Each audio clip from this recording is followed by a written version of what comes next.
বিড়াল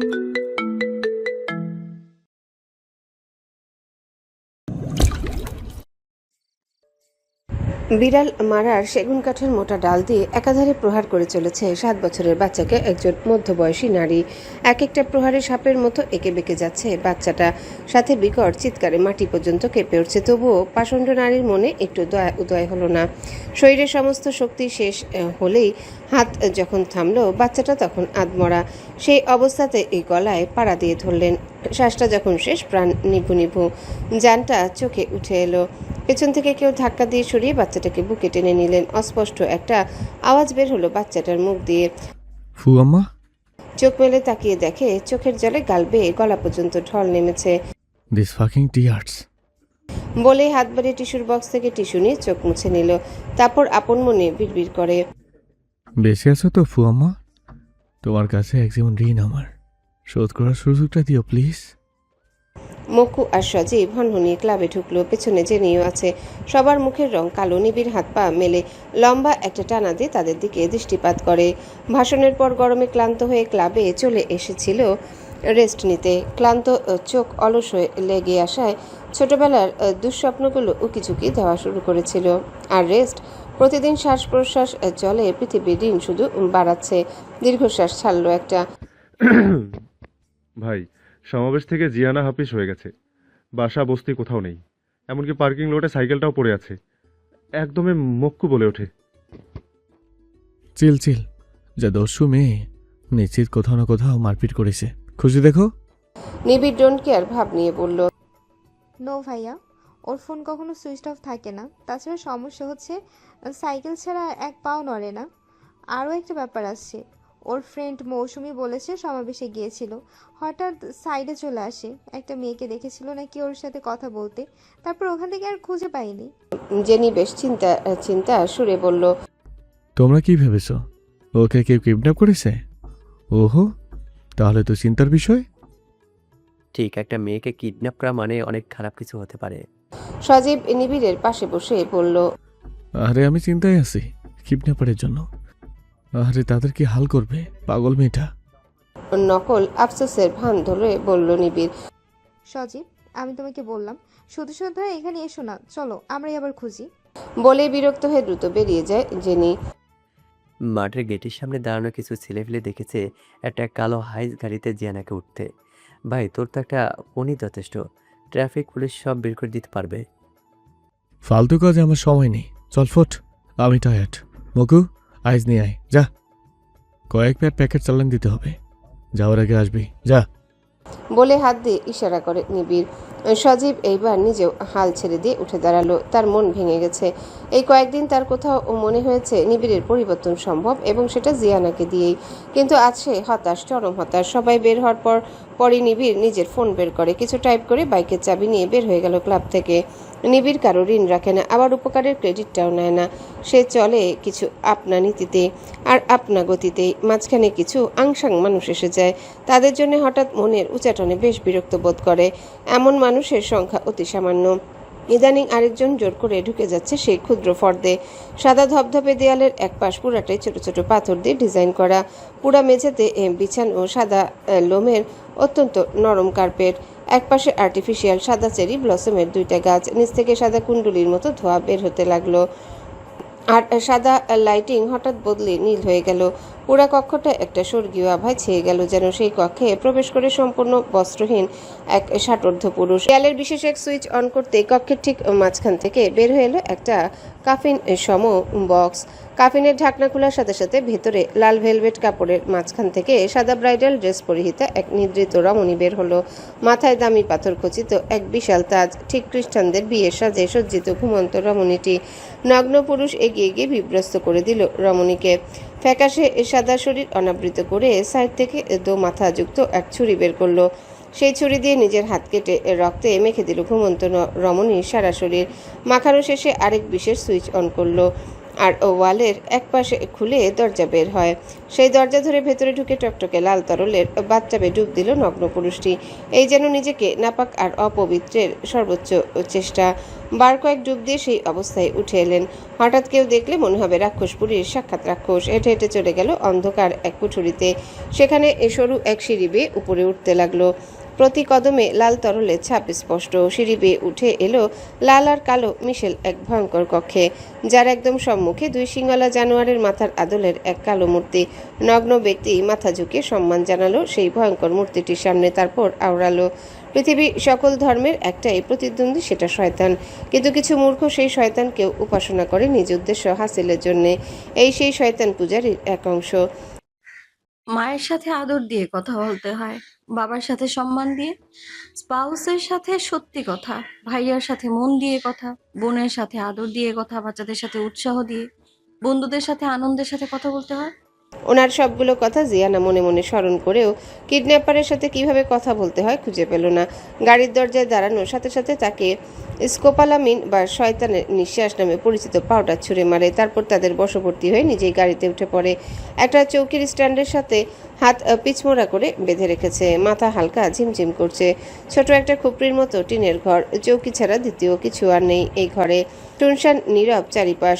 পূর্বাহ্ন গিয়ে যে মধ্যাহ্ন চলছে বোঝা যাচ্ছে টিনের চালের তাপের কারণে। মাথা ঘুরিয়ে ঘুরিয়ে সব দেখে নিল সে। জিয়ানা নিশ্চিত হলো তার নিউজ লিক হয়ে সেল হয়ে গেছে। এখন ঠান্ডা মাথায় এখান থেকে বের হতে হবে। চিন্তা হচ্ছে জিয়াউলের জন্যে। জোরে জোরে শব্দ করে কাশতে লাগলো যেন কেউ আসে এই রুমে। কাজ হলো জিয়ানার ট্রিক্সে। দুজনাই ঢুকলো, একজন মধ্যবয়সী, আরেকজন হ্যাংলা পাতলা লম্বা অল্প বয়সী ছেলে। তবে সে আবারও বিশেষ সাজগোজ করেছে, যেমন সিল্কের প্রিন্টের শার্ট আর আবার 3টা বোতাম হাঁ করে খোলা, সাথে স্কিনি জিন্স, পায়ে স্যান্ডেল, হাতে অনেকগুলো ব্রেসলেট, গলায় আবার রূপার চেন, চুল স্পাইক করা। জিয়ানা তার দিকে তাকিয়ে বিমূর্ত হয়ে বলে ওঠে। ওয়াও, আপনি কি সালু ভাইয়ের রিলেটিভ? চ্যাংরা বিরক্ত হয়ে একটু এগিয়ে এসে বলে, মানে সুল্লু ফুল্লুকে? আরে সালমান খান, আপনি তো তার একদম জেরক্স কপি। বডি উঠবে উঠবে করছে। ওয়াও, সত্যি আপনি তার বংশের কেউ নিশ্চিত। এইবার চ্যাংরার মুখে বিরক্ত স্বরে আলাদা একটা গ্লো এসেছে, কিন্তু মধ্যবয়সী এই লোকটার এক ধমকে সেটা কেটে যায়। ওই চুপ, বেশি পটপট করলে থাপড়া দিয়ে মুখের মানচিত্র পাল্টায় দিমু। মাইয়া মানুষের কথায় আমার মস্তিষ্কে আগুন জ্বালায়া দেয়। জিয়ানা বুঝলো এই গুন্ডার সাথে বিশেষ সুবিধা করতে পারবে না, তাই মুখটা হঠাৎ কাঁদো কাঁদো করে বলে, আমায় কিডন্যাপ করেছেন কেন? বিক্রি করে দেবেন? না, আমাদের অর্ডার শুধু কিডন্যাপ করা, বাকি কিছু জানি না। চিকন আওয়াজে চ্যাংড়া গুন্ডাটা বলল। জিয়ানার কাছে লাগলো অনেকগুলা মুরগির বাচ্চা চিউ চিউ করলো যেন। এই যে কিডন্যাপ হয়েছে প্রচন্ড সিরিয়াস ইস্যু, মানে জীবন মরণ ব্যাপার। কিন্তু তার পেট ফেটে হাসি পাচ্ছে, নিজেকে সামলিয়ে বলল, শুনুন, আমার না প্রচন্ড ক্ষুধা পেয়েছে। একটা বিফ বার্গার আর বাবল টি খাওয়ান না প্লিজ। ও হ্যাঁ, বার্গারে টমেটো দিতে না করবেন, লেটুস পাতা দুটো হবে, ওকে? শালি হানুমুনে আসছো, এমন ভাব করতাছো? বলে জিয়ানার গালে সজোর একটা চড় দিল মধ্যবয়সী গুন্ডা। চরে জিয়ানার ঠোঁট কেটে যায় তৎক্ষণাৎ, আর মাথা ঝিমঝিম ভাবটাও বেড়ে গেল। এই চর হজম করে ফেক কান্নার ভাব ধরে গুন্ডা টুয়ের দিকে তাকিয়ে বলে, দেখবেন সালু ভাই আপনার বস কেমন। কুরবানির আগেও তো পশুকে ভালো মতো খাওয়ায়, আর আমি তো মানুষ। বস কথাটা ইগোতে লাগলো চ্যাংড়ার, সাথে সাথে প্রতিবাদ করে উঠে বলে, কিসের বস? এখানে আমাদের কোনো বস নাই, সবাই সমান। গুন্ডা ওয়ানের দিকে তাকিয়ে বলে, আপনি হাত তুললেন কেন? সামনের বাজার থেকে একটা বার্গার নিয়ে আসেন, যান। তার পকেট থেকে টাকা বের করে দিল। তারপর, ওয়েট, আমার ব্যাগটার ভেতরে একটা পানির বোতল আছে, সেটা কেউ যেন না খায়, ওটাতে বিষ মিশিয়ে রেখেছি আমি। জিয়ান দুঃখী ফেস করে বলে। হকচকালো দুই কিডন্যাপার, ব্যাককেল হয়ে গেল কিডন্যাপার দুজন। বিষ কেন? আর আমার বয়ফ্রেন্ড আমায় ডিচ করে আজ বিয়ে করছে, তাই আমি সিদ্ধান্ত নিয়েছি সে যে মুহূর্তে কবুল বলবে আমি ওর টপকে যাব। এক হিসেবে আপনারা আমার উপকারই করলেন। বার্গারটা খাওয়ার পর খুন করে দিয়েন, তাহলে আর পাপ হবে না আমার। তখন ঘরে প্রবেশ করলো একজন নিগ্রো। জিয়ানা তাকে দেখে এই বলে ওঠে, আরে এই কাইল্লা কে আবার? অন্ধকারে তো দেখাই যাচ্ছে না। ফ্যাসফ্যাসে একটা হাসি দিল গুন্ডা টু, কিন্তু গুন্ডা ওয়ান আবারও ধমকে উঠে বলে, এরাই অর্ডার দিয়েছে, এখন তোমাকে নিয়ে ফুর্তি করবে। কইল্লা কি জিনিস হাড়ে হাড়ে বুঝবা। ভেতরে ভেতরে জিয়ানা একটু ঘাবড়ে যায়। নিগ্রোর যে শরীর নিশ্চিত 6 ফিটের উপর। ভেতরকার পরিস্থিতি যেমনই হোক বাহিরে সেটা দেখানো ভেতরকার পরিস্থিতি যাই হোক না কেন বাহিরে সেটা দেখাবে না। আর না সে দমে যাওয়ার পাত্রী। আরে এমন নিগ্রো 3-4টা সামলাতে পারবো, ফিকার নট। কিন্তু সবার আগে আমি এই সাল্লু ভাইকে সময় দিতে চাই। বলে চোখ টিপ দেয় আর অত্যন্ত লাস্যময়ী হয়ে একটা খিলখিল করে হাসি দিল। উপস্থিত প্রতিটা পুরুষের বিষম খাওয়ার অবস্থা যখন তখন আবারও বলে উঠল, কিন্তু আমি অনেক ক্ষুধার্ত, তাই এবার বার্গার আর পিৎজা দুইটাই লাগবে। ও হ্যাঁ, পিৎজায় ব্ল্যাক অলিভ দিবেন না, আই ডোন্ট লাইক ইট। এতক্ষণে সাল্লু গুন্ডা গলে হয়ে গেছে। সে বাকি দুজনকে ঘর থেকে বের করে দেয় এক প্রকার জোর করে। জিয়ানা ততক্ষণে আরেকটু আবেদনময়ী হওয়ার চেষ্টা করছে। লাইফের এই পর্যায়ে এসে তার মনে হচ্ছে না মেয়ে হওয়া বেশ উপকার, বিশেষ করে এই লিপ্সাযুক্ত পুরুষ সমাজে। কিন্তু মেয়েলি স্বভাব বহির্ভূত জিয়ানা নিজেকে আজ অসহায় আবিষ্কার করে। একটু ঢংভং আর ন্যাকামিও যে জায়গা বিশেষে কাজ দেয় আজ হাতে নাতে প্রমাণ পেল। এই জন্যেই তামান্নার 3টা বর হয়ে গেছে আর সে সিঙ্গেল। সাল্লুগুন্ডা এতক্ষণে জিয়ানার বেশ কাছে চলে এসেছে। জিয়ানা একটু লাজুক ভাব নিয়ে বলল, সত্যি তুমি সালমানের কেউ না? Can I touch you? I can believe that এত হ্যান্ডসাম কেউ এক্সিস্ট করে। তুমি ডাক শুনে চ্যাংড়া আবেগ আপ্লুত হয়ে পড়ে। তার এই গুন্ডামির জীবনে কোনো মেয়ে এমনভাবে বলা তো দূর কি বাদ তাকিয়েও দেখেনি। সেখানে এমন এক স্মার্ট মেয়ে তার প্রশংসা করছে কারো না, টাচ করো। বলেই মুখ এগিয়ে দিল। জিয়ানা অসহায় হয়ে বলল, হাত বাঁধা সম্ভব না। সাল্লু চালুচিস ফট করে দূরে চলে গিয়ে বলে, ভাই একবার সাবধান করেছে, তুমি নাকি ডেঞ্জারাস মাইয়া। কথা কম, চলো আমরা একটু রোম্যান্স করি। তোমাকে আমার হেভি ভালো লাগছে। জিয়ানা গাল ফুলিয়ে ঢং করে বলে, যা, তোমার সাথে নো রোম্যান্স। পরক্ষণে চমকে উঠে বলে, আচ্ছা একটা গেম খেলি চলো। যদি তুমি বলতে পারো তাহলে আমি এই অবস্থায় তোমায় রোম্যান্স করতে দিব, আর যদি না পারো তোমাকে আমায় টাচ করতে দিতে হবে। রাজি? যদিও মনে হচ্ছে তুমিই জিতে যাবা, কারণ বেশ বুদ্ধিমান লোক তুমি। সাল্লু ভাই শার্টের কলারটা একটা ঝাড়া মেরে বলে, চলো, রাজি আমি। আমি যে কথাটা বলবো তুমি যেটা 5বার টানা বলবা, ওকে? সাল্লু গুন্ডা উপর নিচ মাথা ঝাঁকি হ্যাঁ বুঝালো। লীনা নীল, নীলা লীলা, নীল না বল। সাল্লু বোকা হয়ে হ্যাঁ হয়ে গেল। কিসের নীলা নীনা নীল? বুঝি নাই, আবার বলো। আবারও বলল, লীনা নীল, নীলা লীলা, নীল না। নীলা নীল, নীলা নীল, নীলা না। খিলখিলিয়ে হেসে দিয়ে জিয়ানা বলল, একবার তো পারলা না, তুমি হেরে গেছো। না না, হবে না, এটা তুমি ঢপ দিচ্ছ। ওমা, তুমি দেখি ইমানদার গুন্ডা না। শুনো শুনো, গুন্ডা মাস্তান যাই হও, জীবনে নিজের মুখের কথার একটা ওয়েট রেখে চলবা, বুঝছো? আচ্ছা, আবার অন্য একটা কিছু বলছি, হ্যাঁ? ওটা না পারলে কিন্তু এবার তুমি চিট হয়ে যাবা। রুলারের লড়াই বলো 5বার। এইবার একবারও বলতে না পেরে রেগে গিয়ে জিয়ানার হাতের বাঁধনগুলো খুলে দিল। আর জিয়ানা ঝাড়া মেরে উঠে চওড়া একটা হাসি দিয়ে বলে, খেলা হবে। মহিলারা যখন রাগ করেন তখন 2টা উপকার হয়। এক, শব্দ দূষণ কমে যায় কারণ তারা একেবারে মিউট হয়ে যান। আর 2, ঘরের প্রতিটা কোণা ঝকঝকে তকতকে হয়ে যায় কারণ মুখ বন্ধ হলেও হাত চলে বুলেট ট্রেনের গতিতে। আঞ্জুমান মেয়ে আর স্বামীর প্রতি রাগ করে আজ কলেজ ছুটি নিয়ে ইচ্ছে মতো ফার্নিচারগুলোকে ঘষামাজা করছেন। ভাবখানা এমন, এগুলো ফার্নিচার না, স্বয়ং জিয়াউলের পিঠ। মর্জিনা বেওয়া মেয়ের ভাবসাব দেখছে শুধু। জায়গা মতো মুখ খুলে বারুদের ঘরে আগুন লাগাবেন সেই সুযোগ খুঁজে চলেছেন। ঠিক তখনই জেনি হন্তদন্ত করে বাসায় ঢুকে জিজ্ঞাসা করলো, জিউ ফিরেছে আম্মু? আঞ্জুমান সোফায় বসে পড়ে চুপ করে থাকলেন। জেনি উত্তর পেয়ে ডাইনিংয়ে গিয়ে এক গ্লাস পানি খেলো, তারপর কাছে এসে বলে, থানায় চলো, মিসিং ডায়েরি করতে হবে। আব্বুর খোঁজ পেয়েছো? হ্যাঁ, সকাল সকাল ঢাকায় গেছে, ফোনটাও ফেলে গেছে। একটু আগে ফোন করে জানিয়েছে। আর জিয়ানার জন্য টেনশন করতে না করেছে। আমি এদের হাবভাব কিচ্ছু বুঝি না, এত জ্বালা আর সহ্য হয় না। বলেই হাতের ময়লা ন্যাকড়াটা ফ্লোরে ছুঁড়ে মারল। চিন্তা করার কথা কেউ না করলে কি সেটা আসা বন্ধ থাকে? জিউ কখনোই ইরেসপন্সিবল না, সাইকেলটাও না নিয়ে কোথাও যেতে পারে না। জেনি সোফায় গা এলিয়ে বসে বলল, তোদের আর আজাইরা চিন্তায় কামড়ায়, অন্যের ঝামেলা জামাই নিতেও পারে বাপু। মাইয়া 2টা বড় হইছে, দেখা শুনা বিয়া দিয়া দিবি তা না। দামরি মাইয়াদের সাইরা রাখছে, যেদিন কেলেঙ্কারি করবে সেই দিন বুঝবি এমন মাইয়া হইয়া বন বাদারে ঘুরে, না জানি কোন হাকাম কুকাম করে বেড়ায়। অত্যাধিক বিরক্ত হয়ে মর্জিনা বেওয়া বললেন, আম্মা, এখন তুমি দয়া করে শুরু করো না। এমনিতেই মাথার রগ ধপধপ করে জ্বলছে আমার। গরিবের কথা বাসি হইলেও ফলে, পরে পস্তাবি খুব। শুনো আম্মা, আমাদের ভাগ্যের একটা খারাপ দিক কি জানো? তুমি হাজারটা ভালো কথা বলো, ফলবে না একটাও, কিন্তু খারাপ কথা ফলে যায় দ্রুত। পরক্ষণে জিয়াউল হন্তদন্তে প্রবেশ করে জেনিকে জিজ্ঞাসা করলো, কতক্ষণ থেকে জিয়ানা নিখোঁজ? 11টা থেকে আব্বু। জিয়াউল ঘড়ি দেখে হিসাব করলো, এখন বাজে বিকাল 5টা, তার মানে 6 ঘন্টা থেকে হদিস নেই। উনি আর দাঁড়ালেন না, যেমন ভাবে এসেছিল সেভাবে বের হয়ে গেলেন। কলাতলি বাজারে এসে নিবিড় বাইক থামালো, ফোন বের করে আশেপাশে হেঁটে হেঁটে সব দেখতে লাগলো।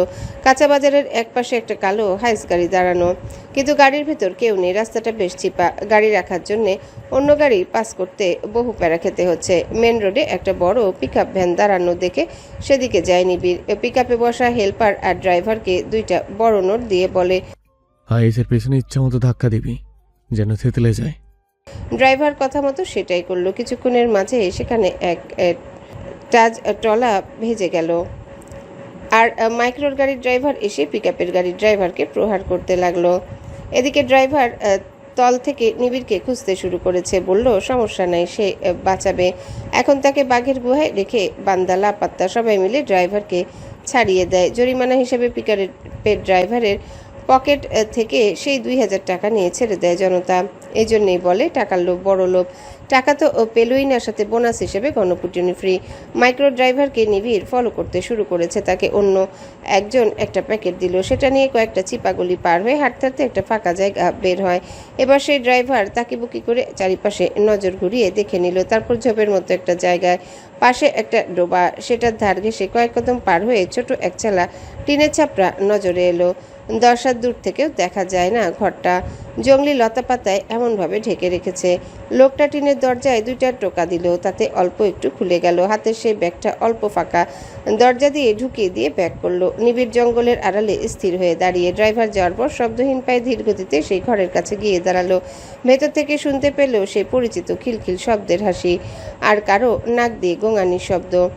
নিবিড়ের হাত মুঠো করে ফেললো, ঘৃণায় বমি চলে এলো। পা বাড়ালো, ফিরে আসবে। তারপর মনে হলো সবসময় কানে না দেখে চোখেও দেখা উচিত। কোমরে গুজা রিভলভারটা টেনে লোড করে নিয়ে ট্রিগারে আঙ্গুল রেখে এগিয়ে গেল। আবার টিনের দরজায় 2 টোকা দিল, তখনকার মতো। একইভাবে এখন আর কোনো ফাঁকা হলো না। নিবিড় নিজেই হাত দিয়ে টেনে দরজা খুলে আগে রিভলভার ঢুকে সম্পূর্ণ ভেতরে ঢুকে যায়। নিবিড় মুখ কয়েক ইঞ্চি হা হয়ে গেছে, হতবিহ্বল হতবাক স্তব্ধ হয়ে দাঁড়িয়ে আছে।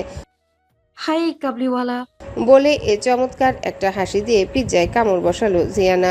রুমে 3 জন ব্যক্তি বিছানা চাদর দিয়ে একসাথে বাঁধা, টুকরো চাদরের অংশ দিয়েও মুখ বাঁধা। প্রত্যেকে ইচ্ছে মতো প্যাদানো হয়েছে, চেহারা দেখেই বোঝা যাচ্ছে। এর মাঝে একজন নিগ্রো আছে, আর জিয়ানা কালো ওভারসাইজ হুডি আর কার্গো প্যান্ট পরে এক পা খাটে ভাঁজ করা, আরেক পা মাটিতে রেখে কাঠের খালি চৌকিতে বসে পিজা আর বার্গার খাচ্ছে। রিভলভার আবার কোমরে গুজে খাটের কাছে গিয়ে দাঁড়ায় নিবিড়। নিবিড়ের দিকে একটা স্লাইস বাড়িয়ে দিয়ে জিজ্ঞাসা করলো, খাবেন? Domino's special barbecue pizza with extra cheese. এটা খাওয়ার জন্য 1 ঘন্টা থেকে বসেছিলাম আমি, আর এই 3টাকে কেলাচ্ছিলাম। খালি খালি বসে থাকতে আমার আবার ভালো লাগে না। নিবিড় হাসবে না রাখবে বুঝে উঠতে পারল না। এমন ভোলা ভালা চেহারার একটা মেয়ে, অদ্ভুত তার সব আচার আচরণ। মাঝে মধ্যে তার মতো শক্ত মানুষও খাবি খায় না, আছে কোনো অস্বস্তি না ভয় ডর। নাক দিয়ে বড় করে একটা শ্বাস নিয়ে আস্তে করে সামনে গিয়ে বসে জিজ্ঞাসা করলো, কি ধাতু দিয়ে তৈরি তুমি? কিপনাপাড়ের রাস্তায় বসে তাদের দিয়ে পিজ্জা নিয়ে পিকনিক করছো, একটু ভয় লাগে না? জিয়ানা একটু অবাক হয়েও হলো না। শুকনীল নিবিড় শান্ত মেজাজে তার সাথে কথা বলছে, এটাও হয়? বাহ।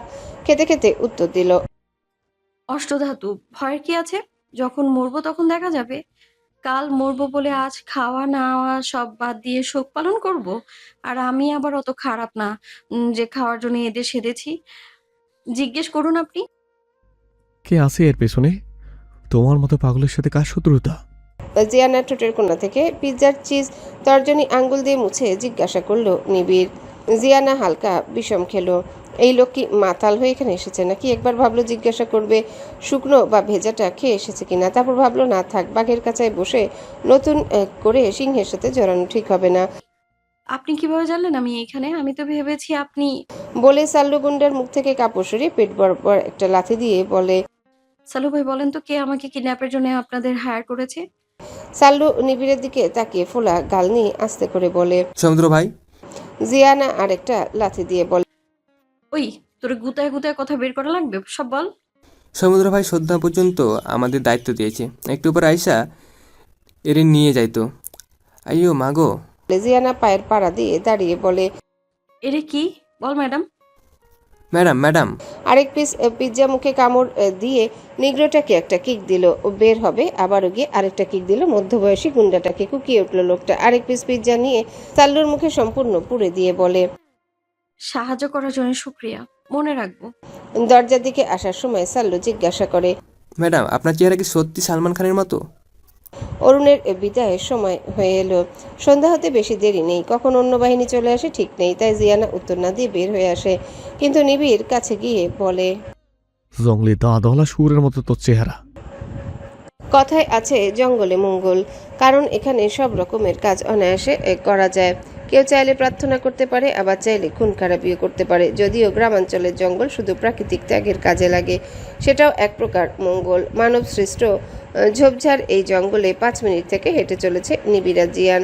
পদতলে পিষ্ট হচ্ছে ছোট ছোট নাম না জানা উদ্ভিদ। নিবিড়ের হাতে বেশ কয়েকবার বেত কাটার খোঁচা লেগেছে, জিয়ানারও লেগেছে। ক্ষত স্থানে থুতু দিয়ে 2-1 ঘষা দিয়ে ঠিক করে ফেলেছে।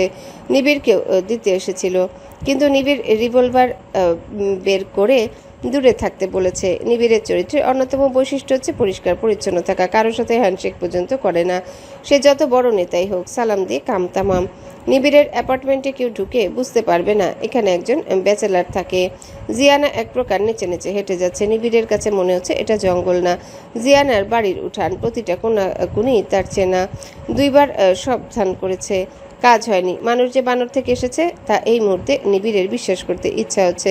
জিয়ানার চরম বিপদে এমন লাফিয়ে লাফিয়ে হাঁটা দেখে এত আনন্দ মানুষের মনে কেমনে আসে? এত চিল লাইফও মানুষের হয়? ভয়ভীতিহীন চিন্তাভাবনা কিংবা পিছুটান ছাড়া একটা মেয়ে, ঠিক যেন খোলা আকাশের ডানা মেলা ফিনিক্স, যার চোখে মুখে আলাদা এক দ্যুতি। আশেপাশের সবাইকে সেই দ্যুতি দিয়ে আলোকিত করার ক্ষমতা আছে। নিবিড়ের চিন্তা ভাঙল ধপ করে আছাড়ের শব্দে।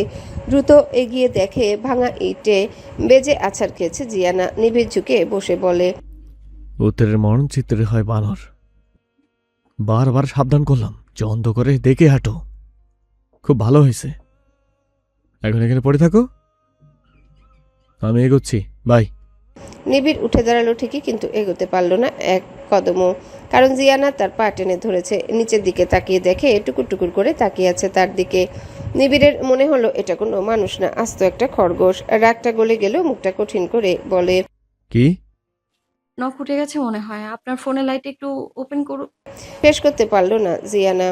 নিবিড় নিজের ঠোঁটে আঙ্গুল দিয়ে চুপ করতে বলল।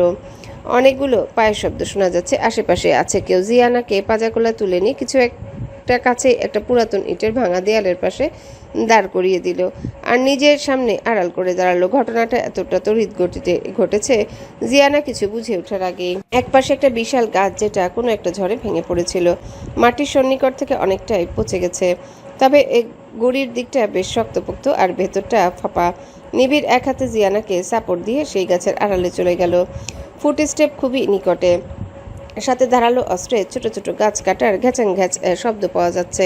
সেখান থেকে স্পষ্ট এক ফেচফেচে গলার আওয়াজ ভেসে এলো। ওইদিকে দেহি, এনে দেহি। নিবিড় জিয়ানাকে আরেকটু নিজের দিকে চেপে ধরে। দুইজনের শরীর এখন সমান্তরালভাবে চিপকে আছে। নিবিড়ের উত্তপ্ত নিঃশ্বাস জিয়ানার কপালে পড়ছে। নিবিড় ভাবলেশীন হলেও এই প্রথম সত্যি সত্যি জিয়ানার মেরুদণ্ডে একটা শীতল শিহরণ বয়ে যায় যেন। মস্তিষ্কের এই এক জঘন্য গোলকধাঁধা জিয়ানার পছন্দ না। সেদিন জেনির কাছে শুনেছিল ঠিক যেমন, আজ ঠিক তেমনই মনে হচ্ছে। প্রথম কোনো পুরুষের এত নৈকট্যে মিথ্যা এই শিহরণের কোনো মর্ম খুঁজে পেল না। আচমকা ঈষৎ কেঁপে ওঠে, 2 হাতে তর্জনী আঙ্গুল দিয়ে নিবিড়ের বুকে ঠেলে বৃথায় সরানোর চেষ্টা করে। নিবিড় সেটা লক্ষ্য করে কয়েক ইঞ্চি সরে যায়।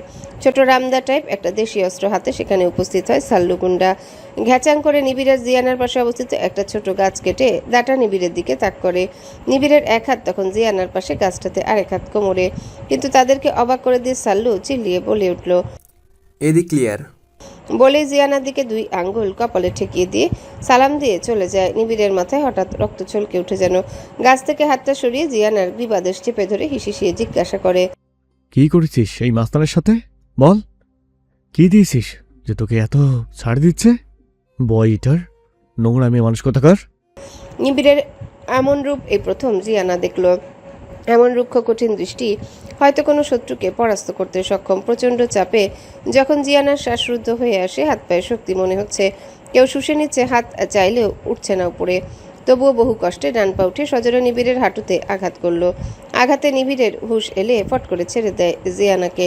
ছাড়া পেয়ে জিয়ানা কাশতে থাকে অনবরত। জিয়ানার কাশে দেখে নিবিড় যেই কাছে গেল, জিয়ানা সোজা হয়ে নিবিড়ের নাকে একটা ঘুষি মেরে দিল। কিন্তু নিবিড় অল্প সরে যাওয়ায় ঘুষিটা নাকে না লেগে লাগলো ঠোঁটে। জিয়ানা ক্ষিপ্ত বাঘিনীর মতো আবার প্রহার করতে গেলে নিবিড় জিয়ানার 2 হাত একসাথে আটকে ফেলে। অযথা ক্যাচাল করতে আসবে না কাবলিওয়ালা, আমি ঠিক ওই জাতের মেয়ে না।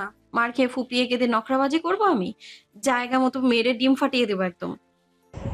এই পর্যায়ে নিবিড়ে রাগ পড়ে প্রচণ্ড হাসি পায়। তবুও চেহারা কঠিন রেখে এক হাত দিয়ে জিয়ানার 2 গাল চেপে ধরে বলে, এমন নিষ্পাপ চেহারা, কিন্তু মুখের ভাষা এত খারাপ কেন?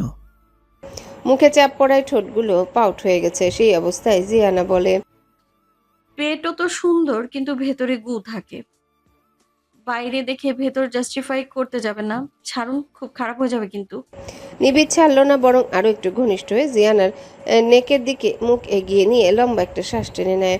জিয়ানার এখন নিবিড়কে মোটেও সুবিধার লাগছে না। জিয়ানাকে ছেড়ে বলে ওঠে, তুমি কি পারফিউম ইউজ করো? কসি ডাবে শ্বাসের মতো চমৎকার একটা ফ্রেশ গন্ধ বের হয় তোমার শরীর থেকে। ফাজলামো হচ্ছে? আপনি আমার সাথে ইটামো শুরু করেছেন। জিয়ানাকে এখনো চেনেননি আপনি। মরণ কাপড় দেব একদম। আমিও মরণ বিন বাজাবো। ভণ্ড পুরুষ, গুন্ডি মহিলা, গুন্ডা, গুন্ডি। রেপিস্ট। জিয়ানা, কি জিয়ানা কি? অস্বীকার করতে পারবেন? ঠিক আছে, আজ তাহলে তোমাকে রেপ করে রেপিস্ট হব। দেখি কোন বালের আদালত আমার বিচার করে। বলে জিয়ানার আবার কাছে যেতে জিয়ানার হাতার পা দিয়ে পজিশন নিয়ে দাঁড়ায়। মারামারি শুরু করবে এমন ভাব। নিবিড় আর জিয়ানার দাঁড়ানো দেখে হো হো করে হেসে ওঠে। জিয়ানা এমন হাসি দেখে সত্যি ঘাবড়ে যায় কিছুটা। তারপর ভাবলো, না বাবা, সাইকো আর ছাগলের কোনো ভরসা নেই। ফটাফট কেটে পড় জিয়ানা। যতই মারকুটে হিরোইন হোস, বেটার কাছে রিভলভার আছে। এক গুলিতেই ভবলীলা সাঙ্গ করে দিবে। সাবধানে ভেবেচিন্তে কথাও বলতে হবে। সেডিস্টরা কতটা নিষ্ঠুর হতে পারে সেটা স্বাভাবিক মানুষের ধারণারও বহির্ভূত। ঘন জঙ্গলে গাছের ফাঁকে ফাঁকে ফকফকে আকাশের অল্প আলো মাটিতে পড়ছে। যেখানে আলো পড়ছে সেখানটায় কিছুটা স্পষ্ট, বাকিটা নিগুড় অন্ধকার। সন্ধ্যা নেমেছে বেশ কিছুক্ষণ হয়। জিয়ানা আগে আগে শান্তভাবে হেঁটে যাচ্ছে। এই মেয়েটা ষোড়শী কন্যাদের মতো চপলা ছটপটে, সর্বাঙ্গে চঞ্চলতা, তড়িৎ গতিতে বয়। কিন্তু চোখ দুটো অন্য কথা বলে। গভীরভাবে তাকালে বোঝা যায় চোখ দিয়ে মেপে নিচ্ছে সামনের বস্তুটাকে।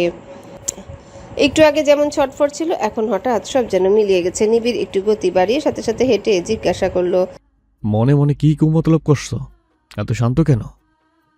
কাবলিওয়ালা, আপনি আমার জীবনের ক্ষতি করে দিয়েছেন আজ।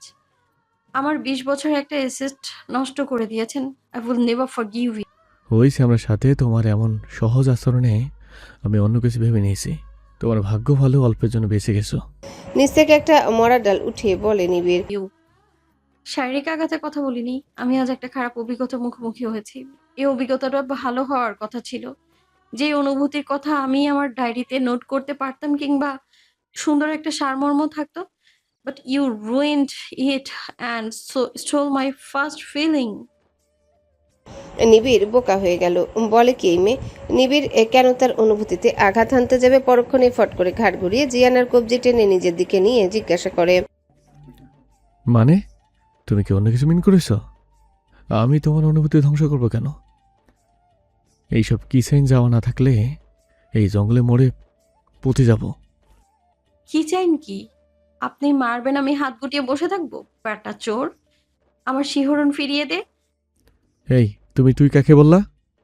বলেই কোমরে পিস্তল বের করে জিয়ানার কপালে তাক করে বলে, সব সহ্য করতে পারি, কিন্তু অপবাদ আর একটা গালি ছাড়া। নিবিড় কারো ধার ধারে না, সবাইকে ইয়ে করে ছেড়ে দেয়। আবার রিভলভার বের করা দেখে জিয়ানার এইবার জিয়াউলের উপর রাগ হলো। অযথা ট্রেনিংয়ের কি মানে, যখন এমন এক মেশিন দেখলেই দমে যেতে হয়? ওর চেয়ে একটা লাইসেন্সওয়ালা এমন মেশিন নিয়ে ঘোরা ভালো। কথা ঘোরানোর জন্য বলে, আপনার ফোনটা একটু দিন, আব্বুকে মেসেজ দিব please, first and last request. নিবিড় কোনো কথা ছাড়াই নিজের ফোন আনলক করে বাড়িয়ে দেয়। মেসেজ সেন্ড করে ফোন নিবিড়কে ব্যাক করে জিজ্ঞাসা করলো, এখানে কি ভুলে এসেছিলেন? আর রিভলভার থাকতে পালালেন কেন? বলে না, একটা কাজে এসেছিলাম। আর একটা রিভলভার মানে কি? আমি বাংলা সিনেমার হিরোদের মতো 10-12 জনের সাথে পাঙ্গা নিয়ে সবাইকে গুলি করে খুলে উড়িয়ে দেব? সিলিন্ডারে 6টা গুলি লোড থাকে। একজনকে শ্যুট করলে বাকিরা এসে আমার কল্লা ছেড়ে নেবে। কিছুক্ষণ চুপচাপ হাঁটার পর নিবিড় জিজ্ঞাসা করলো, একসাথে লড়াই করব কেন? আমাকে কি পাগলা কুত্তা কামড়াইছে? আগে সাল্লু মানে আসলামকে পটাইছি। আসলাম কিন্তু মেধাবী স্টুডেন্ট ছিল। টাকা পয়সার জন্য সমুদ্রের কাছে আসলে তাকে দিয়ে নানা অপকর্ম করিয়ে আস্তে আস্তে একেবারে মাস্তান বানিয়ে ফেলেছে। গ্রামে এক বৃদ্ধা দাদি আছে আসলামের, তার ভরণ পোষণ করতে হয়, তাই লেখাপড়ার ছেড়ে ফুল টাইম মাস্তানি করে। অবশ্য আমার কথা দিয়েছে আস্তে ধীরে এই লাইন থেকে কেটে পড়বে, আর আমিও তার দাদিকে প্রতি মাসে কিছু খরচ দেবো ভাবছি। তারপর আবারও বলে, আসলাম আমার সাথে অ্যাক্টিং করেছে, তবে প্যাদানিগুলো সত্যি। আমার হাত খুলে দেওয়ার পর আগে কয়েকটা চড় থাপ্পড় খেয়েছে, তারপর বুড়া গুন্ডা ঘরে ঢোকার সময় খাটের স্ট্যান্ড খুলে ঘাড়ে একটা দেই ধরে সাথে সাথে বেহেড হয়ে যায়। তার কিছুক্ষণ পর ব্ল্যাক মাম্বা এলে তার সাথে একটু কসরত করতে হয়, দেখুন। বলেই হুডির হাত গুটিয়ে নিজের হাতের বাহু দেখায় জিয়ানা, যেখানে লাল হয়ে ফুলে আছে। নিবিড় এমন উন্মুক্ত বাহু দেখে নজর ফেরায়। কি এলেম তোমার? তা প্রতি ডেরায় গিয়ে এমন মাস্তানদের জ্ঞান দিলেই তো পারো। ব্যঙ্গ করে নিবিড় বলে, সেটা পারবো, কিন্তু আপনাদের মতো রাজনীতিবিদদের ভাত বন্ধ হয়ে যাবে না। বাকোয়াস। ইউটিউব। সাদা মোজাইকের ফ্লোরে ছিন্ন ভিন্ন পড়ে আছে একটা আইপ্যাড। কপালে বিন্দু বিন্দু ঘাম হাতের পিঠ দিয়ে মুছে রাগে হিসিয়ে মামুন ইসলাম বললেন, অনলাইন প্রতিটা নিউজ পোর্টালে এখন ঘটা করে এই নিউজটা প্রচার করবে আশরাফ। আমার নমিনেশন ক্যান্সেল হয়ে যাবে, দল থেকে বহিষ্কার করে দিতে পারে। শান্ত হন স্যার, আপনার বিপি হাই হয়েছে। বিপিতে কি হবে আশরাফ? 10 বছর একটা মানুষ কি আমার দ্বারা ক্ষতিগ্রস্ত হয়েছে? সরকারি প্রতিটা অনুদান আর সাহায্যটুকু পাই বলে বিলিয়ে দিয়েছি। এলাকার প্রতিটা রাস্তা পাকা করে দিয়েছি, সব চলে গেল আশরাফ। ভালো রূপ এরা দেখেছে, এবার যে আসল রূপ দেখবে। মামুন ইসলাম এইবার বেশ শান্ত হয়ে গেলেন। স্যার, আমি প্রতিটা অফিসেই যোগাযোগ করেছি, পার্টিতেও কথা হয়েছে। সাইবার নিরাপত্তা পরিষদ চেষ্টায় আছে যেন নিউজ ভাইরাল না হয়। আর কিছুক্ষণের মাঝেই জানাবে কে দিয়েছে এই ইনফরমেশন।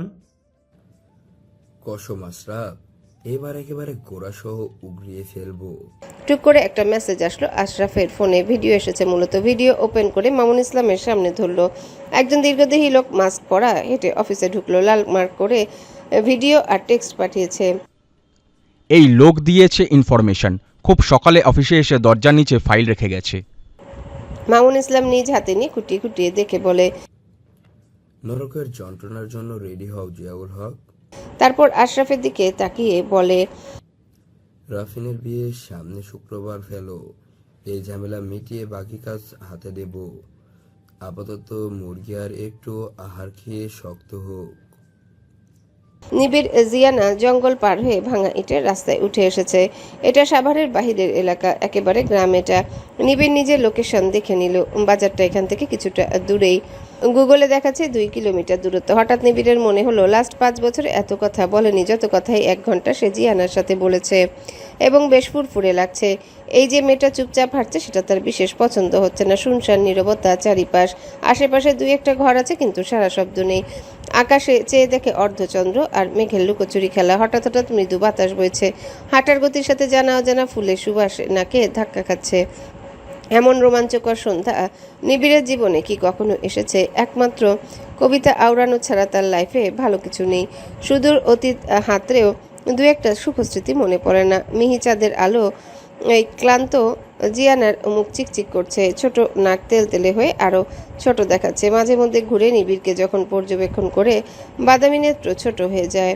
হুডির টুপি দিয়ে কপাল পর্যন্ত ঢাকা, হুডির পকেটে হাত ঢুকে একদম ছেলের ভঙ্গিতে হেঁটে চলেছে। মেয়েটার হাইট ভালো, নিবিড়ের কান পর্যন্ত। সামনের এই অদ্ভুত মানবী আর তার জীবনের কি বিস্তর ফারাক। হঠাৎ বিড়বিড় করে আওড়ালো, তাদের কোনো ক্ষয় নেই, তবুও বারবার জন্মায়। আমি কোনো ভুলক্রমে একবারে জন্মাই। খুব কাছাকাছি হওয়ায় জিয়ানার পা থেমে গেল নিবিড়ের কবিতার শব্দে। ভারী কি ভরাট গলার ভাষণ শুনেছে কয়েকবার, কিন্তু এমন করুণ সুরে কবিতা আবৃত্তি, সেটাও শুকনীল নিবিড়ের মুখে, এ যেন অতি আশ্চর্যের ব্যাপার। নেতা ফেতার সাথে কবর কুখ্যাত জিনিস, কুকর্ম এসব যায়, কিন্তু কবিতা? জিয়ানার কাটা ঠোঁট অল্প হা হয়ে গেছে। তার এখন সত্যি বিশ্বাস হচ্ছে human behaviour is a complete mystery. এক অঙ্গে বহুরূপ, দুইজন যখন দুই ভাবনায় বিভোর, হঠাৎ অদূরে হটকারিতায় সচেতন হলো তারা। নিবিড় দেখলো ছোটোখাটো একটা মুদির দোকান, সামনে অনেকগুলো মানুষের জটলা। নিবিড় আর জিয়ানা সেদিকে যায়। কিছুক্ষণ দাঁড়িয়ে থাকার পর বুঝতে পারলো এখানে একটা মেয়েকে ধর্ষণের বিচার হচ্ছে। জিয়ানা উকি ঝুঁকি মেরে দেখলো দোকানের ভেতরে কিছু মহিলা মাথায় ঘোমটা দিয়ে জড়সড় হয়ে বসে আছে। এখানে ভিকটিমকে বুঝতে পারলো না, আর ধর্ষক সবার মাঝখানে মাথা নিচু করে বসা। নিবিড় স্থির চোখে সব পর্যবেক্ষণ করে চলেছে। সবার মাঝে এই লোকের মাথা তাল গাছের মতো দেখাচ্ছে। এক হাড়া পেটানো শরীরে আলাদা এক ব্যক্তিত্ব। গ্রে কালার পোলো শার্ট আর জিন্স প্যান্ট যথেষ্ট সুদর্শন। গ্রামের সাধারণ মাটিরঙা মানুষগুলোর মাঝে যেন ঝলঝল এক নক্ষত্র। সবার পেছনে আর অন্ধকার হওয়ায় কেউ তাদের এখনো লক্ষ্য করেনি। 10 মিনিট দাঁড়ানোর পর জিয়ানা ফিসফিসিয়ে বলল, কাবলিওয়ালা চলুন, আমার দেরি হয়ে যাচ্ছে। এখানে মনে হচ্ছে প্রেম ভালোবাসার ব্যাপার। নিবিড় হাত উঁচিয়ে জিয়ানাকে থামতে বলে, তারপর কয়েক কদম এগিয়ে গিয়ে ভিড়ে ঢুকে যায়। জিয়ানাও কিছুটা এগিয়ে গেল। মুরব্বী গোছের এক লোক বললেন, একবার যেহেতু নষ্ট করছেই, এই মাইয়ার তো আর বিয়া হইতো না, তাই সাজার শাস্তি না দিয়া বিয়া পড়াইয়া দেওয়াই ভালো। কি কন আপনারা? উপস্থিত সবাই একযোগে হৈ হৈ করে উঠল, কিন্তু দোকানের পাশে এক মধ্যবয়সী মহিলা আর্তনাদ করে উঠলেন। কি সব একাধারে জোপে মাটিতে হাত দিয়ে জোরে জোরে প্রহার করতে লাগলো। মাঝে মধ্যে শুধু আল্লাহ গো, সতীন গো, এইটুকুই বোঝা যাচ্ছে। জিয়ানার দুই ঠোঁট টিপে দাঁত দিয়ে কামড়ে ধরে। তার পেটে হাসির দলা ক্রমশ বড় হচ্ছে। হাসি হঠাৎ মিলিয়ে গেল মধ্যমণি পুরুষের গমগমে স্বরের ধমকে। এখানে কি ফাজলামি করতে বসে আছেন আপনারা? একটা 50 লোক ধর্ষণ করেছে একটা কিশোরী মেয়েকে, তাকে শাস্তি না দিয়ে উপহার দিচ্ছেন, আর নির্যাতিতাকে আরও নির্যাতনের দিকে ঠেলে দিচ্ছেন। ইগোতে লাগলো মনে হয় মাতব্বর টাইপ লোকটার। ফট করে দাঁড়িয়ে আঙ্গুল তুলে জিজ্ঞাসা করলো, এই তুমি কেডা? আমাদের গ্রামের ঝামেলায় অন্য মানুষ কেমনে আসলো? কে কোথায় আছোস? এই পোলারে এক্ষুনি সরা। জিয়ানার সাইডে কিছু বাচ্চা কাঠের বেঞ্চে বসে। তাদের একজনকে পেছন থেকে মাথায় চড় দিয়ে সরে দাঁড়ালো। চড় খেয়ে বাচ্চা ছেলেটা উঠে দাঁড়ানোর সাথে সাথেই জিয়ানা টুপ করে বসে গেল। অনেকক্ষণ থেকে দাঁড়িয়ে থেকে পা লেগে গেছে। এদিকে বাচ্চাটা আবার বসতে গিয়ে দেখে জায়গা নেই। জিয়ানার দিকে ভ্রু কুচকে চেয়ে আছে, কিন্তু জিয়ানা একবার আর চোখে বাচ্চাটাকে পরখ করে গভীর মনোযোগ দিল নিবিড়ের দিকে। আজকে কাবলির দরকার ছিল। কাবলি ছাড়া লোকটাকে খানদানি নেতা লাগছে না। কাবলির হাতে পোর্ট করে হাতের মাসল বের করে রেখে তর্জনী দিয়ে নাড়িয়ে নাড়িয়ে কথা বলবে। সব মানুষ এমনিতে হা হয়ে থাকবে। আজ এই টিপসটা দিবে সে। আমি কে সেটা জানার প্রয়োজন নেই আপনাদের। একজন ধর্ষকের শাস্তি হওয়া উচিত সর্বোচ্চ, কিন্তু আপনারা উল্টো কাজ করছেন। ভিকটিমকে জিজ্ঞাসা করছেন যে কী চায়। এবার কিছু এক্সট্রা মণ্ডল গজিয়ে ওঠে। তারা সমস্যরে প্রায় চিল্লিয়ে বলে উঠল, ওই মিয়া, কথা কানে যায় না আপনার? সব জায়গায় উস্তাদি মারেতে আসেন কেন? যান ভাগেন, আমাদের ঝামলা আমরা সামলাবো। নিবিড় রাগে হাত শক্ত করে মুঠো করে ফেলে। জিয়ানা বুঝতে পারলো অহেতুক আরেকটা ঝামেলায় পড়তে যাচ্ছে, তাই বেশ জোরে সরে বলে, আরে আরে, কাকে কি বলছেন? উনি সাভার ইউপি চেয়ারম্যান মামুন ইসলামের কনিষ্ঠ পুত্র শুকনীল নিবিড়। সব জায়গায় তো ওনারই ওস্তাদি মারানো চলে। জনসভা হঠাৎ একেবারে চুপ হয়ে গেল, আর নিবিড় জিয়ানার দিকে অগ্নিদৃষ্টিতে তাকায়। জিয়ানা সেই তাকানোকে উপেক্ষা করে চমৎকার হাসি উপহার দেয়। এতক্ষণে মুরব্বী কেসে বলে, আরে তুমি আগে পরিচয় দিবা না? তা দাঁড়িয়ে আছো কেন? এই কেউ চেয়ার দে তাড়াতাড়ি। নিবিড় হাত দিয়ে থামিয়ে বলে, ওইসব লাগবে না। এই বাস্টার্ডকে সর্বোচ্চ কঠিন শাস্তি দিন। যে সমাজে আর কেউ ধর্ষণ করতে চাইলে শাস্তির কথা মনে পড়ে। আর একটা কথা, একজন মানুষ যখন বিচার করে তখন তিনি তার সৃষ্টিকতার প্রতিনিধিত্ব করে। তাই যদি বিচার কাজ ইনসাফের সাথে করতে পারেন তবে করবেন, না হলে এইসব প্রহসন করবেন না। নিবিড় পা বাড়ালো এখান থেকে চলে আসবে, কিন্তু থামলো বৃদ্ধের কথায়। তাহলে তুমি একটা মীমাংসা করে দিয়ে যাও, এর বাপ মরা মাইয়া কি গতি হইব। জিয়ানা উকি দিয়ে দেখলো একটা 14-15 বছরের কালো চিকন বাচ্চা মেয়ে, পুরো মুখ ওড়না দিয়ে ঢেকে রেখেছে। জিয়ানা চুপ থাকতে পারল না, দাঁড়িয়ে বলে ওঠে, দেখুন কেমন আপনাদের সমাজ। অপরাধী মাথা উঁচিয়ে বসে আছে আর নির্যাতিতা নিজের মুখ ঢেকে লুকিয়ে রেখেছে। লজ্জা কার পাওয়ার কথা আর কে পাচ্ছে? নেতামশাই দায়িত্ব নেবেন এই মেয়ের। ওনার বাবা অনেক দয়ালু, আমরা এই মেয়েকে আমাদের সাথে নিয়ে যাব, কিন্তু এই জানোয়ার বুড়োটার মিডল স্ট্যান্ড অকেজো করে দেন, জনসম্মুখে হাত পা কেটে দেন, তবেই না সঠিক বিচার হবে। নিবিড় রাগে লাল হয়ে ওঠা জিয়ানাকে দেখালো কি সুন্দর তার উপর দায়িত্ব দিয়ে ভাষণ দিচ্ছে। দেখুন, পুলিশের দিলে 2 দিন পর তার পূর্বে ঠিকই সরিয়ে নিয়ে আসবে। আমি ওর সাথে একমত। গণপিটুনি দিয়ে একে মাটিতে মিশিয়ে দিন। আপনারাই শুরু করুন প্রথম। অন্য কোনো সাজা না, সরাসরি মৃত্যুর ধর্ষণের একমাত্র উপযুক্ত শাস্তি। বলে মেয়েটার দিকে তাকিয়ে আবারও বলে, যাবে আমাদের সাথে নূর মেনশনে? মেয়েটা উঠে এসে নিবিড়ের পায়ে ধরে হাম্ম করে কান্না করে বলে উঠল, ভাইজান, আমার এই জাহান্নাম থেকে মুক্তি দেন, তবুও বিয়ে দিয়েন না। জিয়ানা এগিয়ে এসে মেয়েটাকে উঠিয়ে জিজ্ঞাসা করে, কি নাম তোমার? চলো আমি নিয়ে যাচ্ছি। দোকানের ভেতর থেকে এক মহিলা বলল। বাজার পর্যন্ত উৎসুক জনতা তাদের এগিয়ে দিল। নিবিড় বাইকে বসে জিয়ানাকে উদ্দেশ্য করলো। জিয়ানা নিবিড়ের পেছনে বসে মেয়েটাকে তার পেছনে বসালো। টানা 40 মিনিট বাইক চালিয়ে তারা পৌঁছালো নূর ম্যানশনে। নিবিড় ফোন বের করে সাইডে দাঁড়িয়ে কাকে যেন ফোন দিয়েছে। এইদিকে জিয়ানার হিসু পেয়েছে প্রচুর। এই লোক ভেতরে নিচ্ছে না কেন? বাহিরে দাঁড়িয়ে মশার কামড় খাওয়াচ্ছে। 2-3 মিনিট পর হালকা ফিরোজা রঙের শাড়ি পরা একজন সুশ্রী মধ্যবয়সী নারী বের হয়ে এলেন। চোখ মুছতে মুছতে এসে নিবিড়ের কাছে দাঁড়িয়ে প্রশ্ন করলো, আব্বু, আমার বিশ্বাস হচ্ছে না তুমি আমাকে ফোন দিয়েছো। একটু ভিতরে আসো, আজ অনেক কিছু রান্না হয়েছে, তোমার পছন্দের স্বামী কাবাবও আছে। অতি আগ্রহ নিয়ে বললেও একদম নিভে গেলেন নিবিড়ের ধমকে। চুপ করুন, আমি এখানে খেতে আসিনি। এই মেয়েটির বিপদে পড়েছে, আপনার কাছে রাখতে এসেছি, আসছি। বলে জিয়ানাকে ইশারা করলো বাইরের দিকে যেতে। জিয়ানা আহম্মক হয়ে দাঁড়িয়ে আছে। দেখে কাছে গিয়ে হুডির টুপি ধরে টেনে বাইকের কাছে নিয়ে যায়। এতক্ষণে ভদ্রমহিলা জিয়ানাকে খেয়াল করলেন। জিয়ানা সালাম দিয়ে একটা হাসি দিল, কিন্তু উনি একদম আশ্চর্য হয়ে তাকিয়ে আছে তাদের দিকে। জিয়ানা টান দিয়ে হুডি নিবিড়ের কাছে থেকে ছাড়িয়ে বলে, দেখুন আমার একটু ভেতরে যেতে হবে, মানে ইমার্জেন্সি। কোনো ইমার্জেন্সি নেই, তোমার বাসা এখান থেকে 10 মিনিটের রাস্তা, চলো। আরে আমার তো আপনাদের মতো স্লো মেশিন নেই যেখানে সেখানে দাঁড়িয়ে কাজ খতম করব। আমাদের চাপ call, so we need washroom. মুখে কোনো আর্দা পর্দা নেই তোমার, না? নাকি লজ্জা শরমের সিস্টেম কাজ করে না? নিবিড় শক্ত মুখে প্রশ্ন করে। ব্রো, সত্যি ইমার্জেন্সি বুঝতে পারছেন না কেন আপনি? সকালে একবার গিয়েছিস, তারপর সারাদিন ট্রমার মধ্যেই ছিলাম।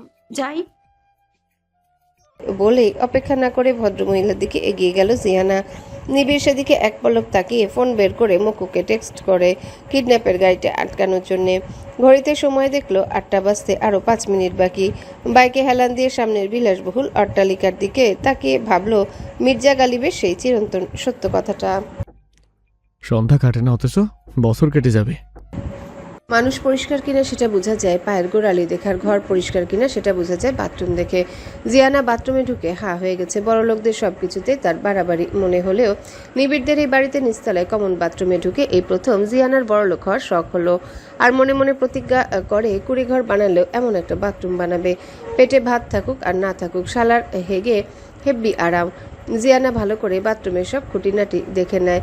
সবচেয়ে ভালো লেগেছে শাওয়ারের জায়গাটা ট্রান্সপারেন্ট গ্লাস দিয়ে আলাদা করা। এতে করে সারা ওয়াশরুম ভেজা ভেজা ব্যাপারটা নেই। সাদা অ্যান্টি স্লিপ রোবার ফ্লোর ম্যাট বিছানো, শুকনো সুন্দর ফ্লোর। অথচ জিয়ানাদের গরিবি বাথরুম 365 দিন 24 ঘন্টা ভেজা থাকে। শাওয়ার জোনের পাশে ক্যাবিনেট সিঙ্ক, সেই শেপটা একেবারেই আনকমন। আবার আরেক পাশে ওয়াল ক্যাবিনেট, যেটাতে থরে থরে সাদা টাওয়েল সাজানো। তবে একটা কমন জিনিস আছে, সেটা হলো মধ্যবিত্তদের মতো একসাথে বাংলা আর ইংলিশ 2 কমোডি পাশাপাশি। বাথরুম থেকে বের হয়ে আর অবাক হলো না, শুধু একটু চেয়ে চেয়ে দেখলো বাড়িটা। বড়লোকের বাথরুম যদি অত সুন্দর হয়, ঘর তো মারহাবা হবে। চাপের কারণে ভদ্রমহিলার সাথে কথা বলা হয়নি। জিয়ানাকে দেখে উনি নিজেই এগিয়ে এসে বলল, আমি নিবিড়ের মা। তুমি কি? নাম কি তোমার? ও, আসলে আমি কনফিউজ ছিলাম আপনাকে দেখে। কোনোভাবেই অমন দামড়া ছেলের মা আপনাকে মনেই হচ্ছে না। সর্বোচ্চ বড় বোন মানা যায়। আমি আপনাকে আন্টি কোনোভাবেই ডাকতে পারবো না, মিসেস মামুন ডাকি। বলে অনুমতি না নিয়ে ডাইনিং টেবিলের উপর থেকে একটা আপেল নিল। হাতে নিয়ে প্যান্টে ঘষে কামড় বসানোর আগে আবারও জিজ্ঞাসা করলো, খাই? মিসেস স্বপ্না মুচকি হেসে অনুমতি নিলেন। জিয়ানা আবারও জিজ্ঞাসা করলো, আর কেউ থাকে না? মানে এত বড় বাড়ি তো, তাই আর কি। সামনে স্পেসে দেখলাম ইভেন্ট ম্যানেজমেন্টের লোকজন কি সব মাপামাপি করছে। কোনো প্রোগ্রাম আছে? দীর্ঘশ্বাস ছাড়লেন মিসেস স্বপ্না। নিবিড় যেমন তার সাথে উঠবস করা মানুষগুলো তেমন অদ্ভুত। প্রথমে তো ধরতেই পারিনি এটা মেয়ে, কথা বলার পর খেয়াল হয়েছে। জিয়ানাকে আরেকটু খুঁটিয়ে দেখে উত্তর দিলেন, পরশু বাড়ির বড় ছেলে রাফিন ইসলামের বিয়ে হঠাৎ করেই ঠিক হয়েছে, তাই রাতের বেলা থেকে কাজ গুছিয়ে নিয়েছে। তুমি বসো, তোমাকে খেতে দেই কিছু। আমি সত্যি অবাক হয়েছি নিবিড়ের সাথে মেয়ে দেখে। ওর নামে যত বদনামই হোক, আমি তো জানি আমার ছেলে কোনো মেয়ে মানুষ সহ্য করতে পারে না। এদিকে জিয়ানা রাফিনের বিয়ে কথাটুকু শুনেছে শুধু। আপেল খাওয়া বন্ধ হয়ে গেছে জিয়ানার। একে একে দুই মিলিয়ে নিল। এই জন্য জিয়ানাকে ফোন মেসেজ দিচ্ছেন না। সারাদিন শেষে এই ধকলটুকু মন মস্তিষ্ক কিংবা শরীর আর নিতে চাচ্ছে না। সবাই একযোগে বিদ্রোহ ঘোষণা করতে চাচ্ছে যেন। খাওয়া আপেলটা টেবিলে রেখে বের হয়ে এলো বাহিরে। মিসেস স্বপ্না এবার আরও অবাক হলো। একবার আপেল আরেকবার দরজার দিকে তাকালেন। বড্ড অদ্ভুত মেয়ে। অবশ্য অদ্ভুত না হলে কি এত রাত পর্যন্ত নিবিড়ের সাথে বাইকে ঘুরতে পারে? নিশ্চয়ই বাউন্ডুলে গার্ডিয়ান ছাড়া মেয়ে। ভালো ফ্যামিলির মেয়েরা কখনোই সন্ধ্যার পর বাসা ছাড়ে না। জিয়ানা আস্তে ধীরে পা ফেলে গেটের কাছে এসে দেখে নিবিড় এখনও বাইকে হেলান দিয়ে দাঁড়িয়ে। বিকেলের পর থেকে আশরাফ অসংখ্যবার ফোন দিয়েছে। ব্যাক করেও ভাবলো একেবারে পার্টি অফিসে যে দেখা করবে।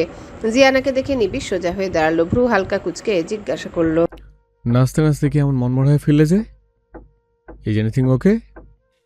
হ্যাঁ, আপনাদের বাসার দাওয়াত খেতে কি ইনভাইটেশন লাগে? এমনি এমনি ঢুকতে দেবে না? নিবিড়ের ভ্রু আরেকটু ভাঁজ হয়ে গেল। কিসের দাওয়াত? রাফিন স্যারের বিয়ের দাওয়াত খেতে চাই। খেয়ে দিয়ে হ্যাপি ডান্সও করতে চাই। আপনি একটা ইনভাইটেশন কার্ড দিন তো আমায়। স্বাভাবিকভাবে কথাগুলো বললেও নিবিড়ের কাছে ছন্ন ছাড়া লাগলো। হেলমেট পরে জিয়ানাকে ইশারা করে বসতে। রাতে অল্প ফাঁকা রাস্তায় বাইকের গতির কারণে শীতল বাতাসে মন মেজাজ ভালো করে দেওয়ার মতো ব্যাপার আছে, কিন্তু জিয়ানার কোনো কিছুই অনুভূত হচ্ছে না। একজন সিভিলিয়ান হয়েও কঠিন রুলস রেগুলেশনের লাইফ লিড করতে তার প্রথম একদমই ভালো লাগতো না। অন্য মেয়েদের মতো চলতে ফিরতে ইচ্ছে হতো স্কুল জীবনে। 14 বছর বয়স পর্যন্ত ন্যাড়া হওয়ার জন্য স্কুলে বুলিংয়ের শিকার হতো প্রতিদিন। এই জন্য জিয়ানার স্কুলের সংখ্যাও নেহাত কম না। শেষে নবম শ্রেণীতে যখন উঠে আর চুল ছিলতে হলো না, চুল ঘাট সমান বড় হলো, যখন দুই একটা ক্লিপ আটকানো যায়, কি যে ভালো লাগতো। ফ্রেন্ডদের নানা ক্রাশ আর বয়ফ্রেন্ডের গল্প শুনে সেও ফ্যান্টাসিতে ভুগত। ঠিক তখনই রাফিন তাকে প্রাইভেট শুরু করে। জিয়ানা ভালো স্টুডেন্ট, সাথে অদ্ভুত সব কথাবার্তা বলতো বিধায় রাফিন এক্সট্রা কেয়ার করতো। তার বয়সন্ধিকালটা আসলে ভালো সন্ধিকাল হওয়া উচিত। এই সময় কাকে কখন ভালো লেগে যাবে ধুলোয় অন্ধকার। রাফিনের এই অল্প কেয়ারে জিয়ানার অনুভূতি বেশ আশকারা পেত। 2 বছর পড়ার পর যখন রাফিনের চাকরি হলো অন্য জেলায়, সেদিন একটা চিরকুট লিখে দেয় জিয়ানা। তখন রাফিনের সাথে তারই ব্যাচমেট সানজানার মাখামাখা প্রেম চলে। জিয়ানা বাচ্চা একটা মেয়ে, তাই সেদিন রাফিন ওভার রিয়াক্ট করে ফেলে আর জিয়ানাকে বলে, এমন স্টুপিডের মতো কাজ তুমি করতে পারো? আমার ধারণার বাইরে ছিল জিয়ানা। নেহাতি বাচ্চা মেয়ে না হলে চাপকে সোজা করে দিতাম। আমার রিলেশন আছে তুমি খুব ভালো করেই জানো। তোমার সামনেই আমি সানজানার সাথে বেশ কয়েকবার কথা বলেছি। নিশ্চয়ই সেসব শুনে বুঝতে পেরেছ। তারপরেও এমন নির্লজ্জতার কোনো মানে হয়? জিয়ানা থমকে চেয়েছিল রাফিনের দিকে। এত কঠিন কথা রাফিন স্যার তাকে বলতে পারে? তবুও কাঁপা কাঁপা গলায় প্রশ্ন করেছিল, আমাকে আপনার একটু ভালো লাগে না স্যার? না, লাগে না। তোমাকে ভালো লাগার বিশেষ কারণ আছে কি? আয়নায় নিজেকে দেখেছো? কোন দিক দিয়ে তোমাকে মেয়েদের মতো লাগে? একদম টমবয় তুমি।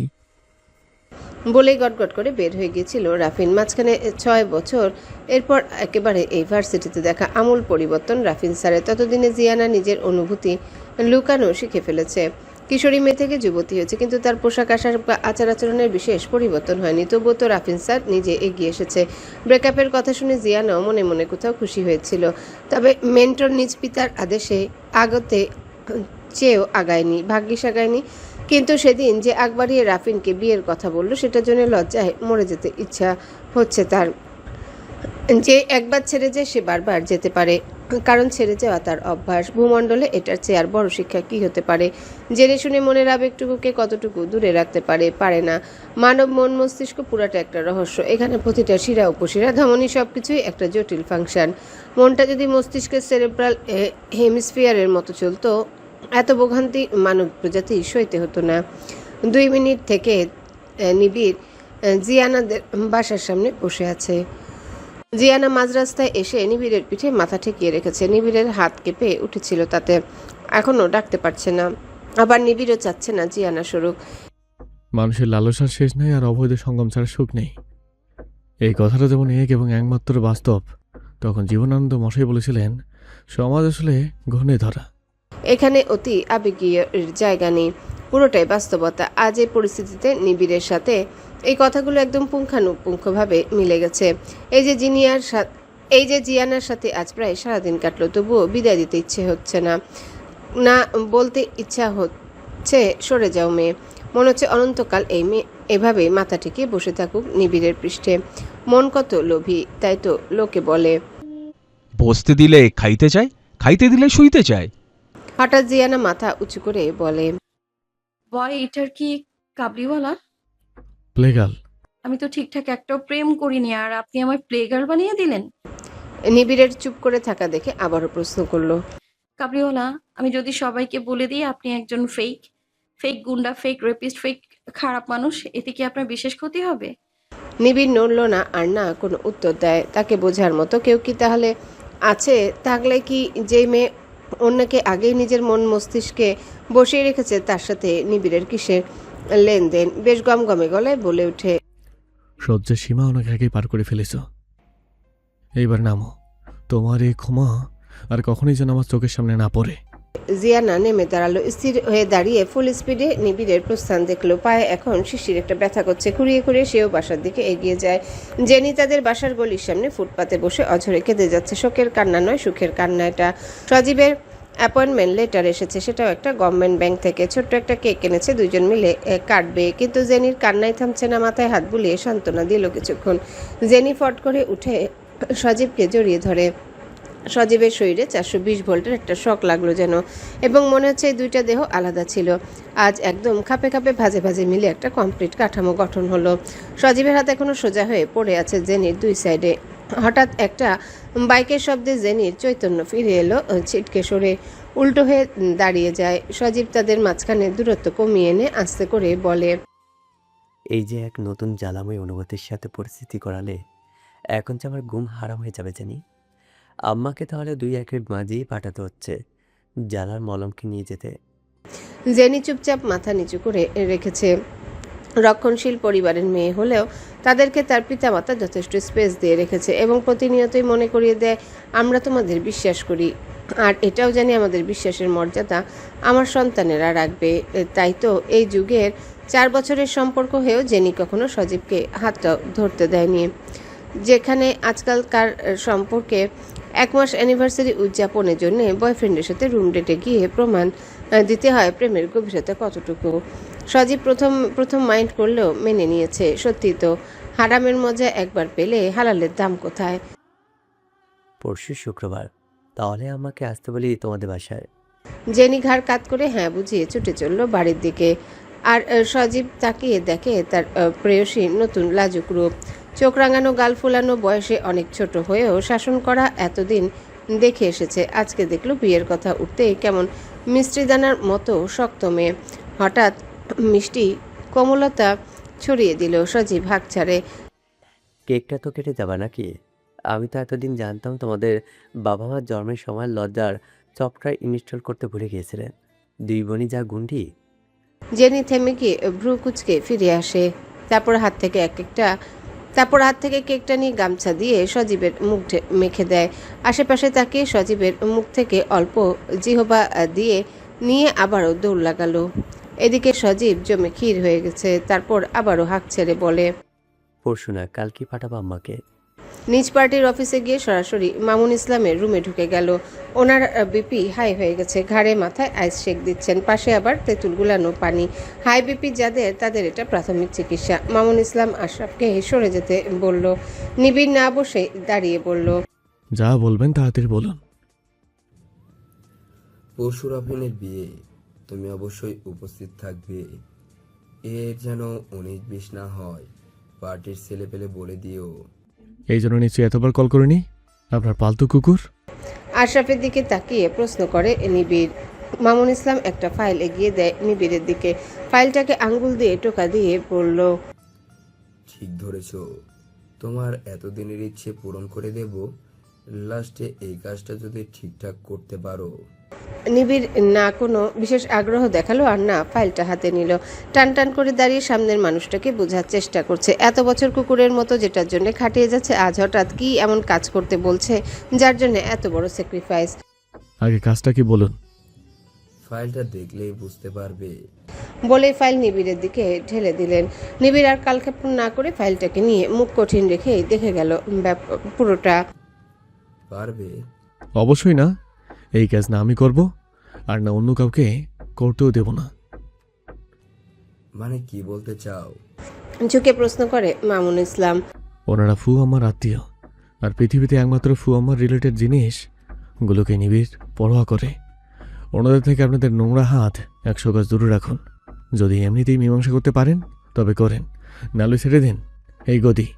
আর কত বেদখল করে বসে থাকবেন? নিজের পুরুষত্ব থেকে কেঁপে ওঠার কথা। আশরাফ গিয়ে নিবিড়ের কাঁধে হাত রাখলো। এটাকে রাখা বলেন, এক প্রকার চেপেই ধরেছে, যা নিবিড়ের সহ্য হলো না। কষিয়ে একটা থাপ্পড় বসালো তার গালে। তারপর আর 1 মিনিটও না দাঁড়িয়ে হনহন করে চলে আসলো নিবিড়। আশরাফ গালে হাত দিয়ে অপমানে লাল হয়ে থম মেরে তাকিয়ে আছে মামুন ইসলামের দিকে। মামুন ইসলাম জানা কথা ছিল নিবিড়ের যে দুর্বলতা ওই একটাই, তাই তো নীলকে এখনো বাঁচিয়ে রেখেছে। তা না হলে শত্রুর রক্তের এই কীটকে পিচ পিচ করে কবে শকুন দিয়ে খাওয়াতো। সেও তো এক জায়গায় বাঁধা। আহা, পুরুষ মানুষ, কে বলে তারা অসহায় না? পৃথিবীতে সবচেয়ে দামি জিনিস হচ্ছে পানি। এই পানি 1 ফোঁটা ল্যাবে তৈরি করতে লাগে কয়েক কোটি টাকা, অথচ সৃষ্টিকর্তা তা সবচেয়ে সহজ করে দিয়েছেন। তেমনি পুরুষের অনুভূতিও সহজ, কিন্তু পারতপক্ষে সবচেয়ে দামি। তাই যেটা সহজলভ্য পারতপক্ষে সেটা তৈরি করা কঠিন। আশরাফ, তাহলে এখন আমাদের হাতেই নোংরা করতে হচ্ছে বলো?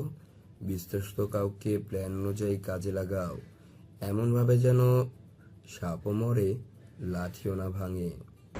একটু থেমে টেবিলের উপর থেকে পেপার ওয়েটটা ঘুরিয়ে আবারও বললেন, আর আপাতত কাল কুকুরগুলোকে বরখাস্ত করে নিজ দেশে পাঠিয়ে দাও। কন্ট্রোভার্সি এতে থেমে যাবে নিশ্চিত। বড় একটা কালো অ্যানাকন্ডা হাঁ করে গিলতে আসছে জিয়ানাকে। জিয়ানা পেছাতে পেছাতে পেছনের কিছুর সাথে বেজে পড়ে গেল। মনস্টার ক্রমশ এগিয়ে আসছে। বিদঘুটে দেখতে গা ঘিন ঘিন করা এই ক্রিয়েচারকে দেখে পেটের নাড়ি ভুড়ি উল্টে আসে। মনস্টার একেবারে জিয়ানার কাছে আর হাঁ করে আছে বিধায় মুখের ভেতরে লালা দেখা যাচ্ছে। আর একটু এগিয়ে আসতেই আম্মু বলে চিল্লিয়ে ধরফড়িয়ে উঠে বসে। লালচে ডিম লাইটে রুমটা মনে হচ্ছে আমাজনের গহীন বন। সবকিছু যেন হাঁ করে গিলতে আসছে জিয়ানাকে। বার কয়েক আব্বু আম্মু বলে জোরে সোরে চেঁচিয়ে ওঠার পর ধপাত করে শুয়ে পড়ল বিছানায়। আঞ্জুমান আর জিয়াউর হুড়াহুড়ি করে জিয়ানার রুমে ঢুকলো। পায়ে ব্যথা নিয়ে যখন বাসায় প্রবেশ করে তখনই শরীরটা বেশ গরম ছিল। জেনি আঞ্জুমান দুজনই বলল আজ জিয়ানার সাথে তারা থাকুক, কিন্তু কারো কথা শুনলে তো এই মেয়ে। জিয়াউল কপালে হাত দিয়ে আটকে ওঠে। আঞ্জু, অনেক গরম শরীর, তুমি কুসুম গরম পানি আনো, শরীর স্পঞ্জ করতে হবে। আর প্যারাসিটামল এনো একটা। আঞ্জুমান উঠবে বলে একটু নড়েছে, অমনি জিয়ানা আঁচল টেনে ধরে বলে, আম্মু আমাকে পেটে নিয়ে কি তুমি ডাবের শ্বাস খেয়েছো বেশি বেশি? এমন ডাবের মতো স্মেল কেন আমার শরীরে? এমন কাতর অবস্থাতেও এই মেয়ের হেয়ালি যায় না। আঞ্জুমান হাত ছাড়িয়ে হাতের উল্টো পৃষ্ঠে একটু চুমু দিয়ে বলে, না রে সোনা, তোকে পেটে নিয়ে কিচ্ছু খেতে পারিনি, তবে তোর বয়স 3 হওয়ার পর থেকে তোর আব্বু নিয়মিত ডাব খাওয়াতো, সাথে সপ্তাহে 1 দিন ডাবের পানি দিয়ে গোসল করাতো। এই জন্য এত ফ্রেশ একটা স্কিন তোর। হয়েছে হয়েছে মামের গল্প, যাও ওগুলো আনো, আমি বসছি বাসে। এরই মাঝে জিয়ানা হঠাৎ উঠে দাঁড়ায়, সাথে সাথে ফ্লোর ভাসিয়ে দিল বমি করে। পেটে যখন আর অবশিষ্ট একটা দানাও নেই তখনও ওয়াক ওয়াক করেই যাচ্ছে। এবার শুধু পানি পানি লালা বের হচ্ছে। আঞ্জুমান একটা টিস্যু দিয়ে মুখ মুছে বিছানায় শুইয়ে দিয়ে দ্রুত রান্নাঘরের দিকে যায়। জিয়ানার বমি করার শব্দে পাশের রুম থেকে জেনি আর মর্জিনা বেওয়াও চলে এসেছে। জেনি গিয়ে ফ্লোরে বমির উপর টিস্যু বিছিয়ে দেওয়া শুরু করলো। মর্জিনা বেওয়া বমি দেখে রুমে না ঢুকে নাক সিটকে বলে উঠল, এই মাইয়ার কোনো কিছুই ঠিক নাই, না শরীর স্বাস্থ্য না খাওয়া দাওয়া, আর পোশাক আশাক দেখলেই তো আমার বমি পায়। এমন পুরুষরূপী মাইয়া তুমি পার করতে পারবা না জিয়া। জিয়াউর খুবই বিরক্ত হলেন, কিন্তু মুখে কিছু বললেন না। মুরব্বী মানুষ না হলে অবশ্যই উচিত জবাব দেওয়া যেত। হঠাৎ জিয়ানা আকুল হয়ে কান্না শুরু করে। জিয়াউলের পেটে মুখ গুজে ফুপিয়ে কেঁদে দেয়। শব্দ হচ্ছে না, শুধু কান্নার বেগ থেকে থেকে কাঁপছে। জিয়াউল আর জেনি মুখ চাচই করে। জিয়ানা অত্যন্ত শক্ত মনের মেয়ে। ছোটবেলাতেও ব্যথা কিংবা কেউ কিছু বললে সবার আড়ালে কাঁদত। তারপর যখন একদিন আঞ্জুমান জুনায়েদকে শাসানোর সময় বলেছিল, হ্যালো বন্ধুরা, পরবর্তী পার্ট খুব তাড়াতাড়ি আসবে, তো সবাই অপেক্ষায় থাকো।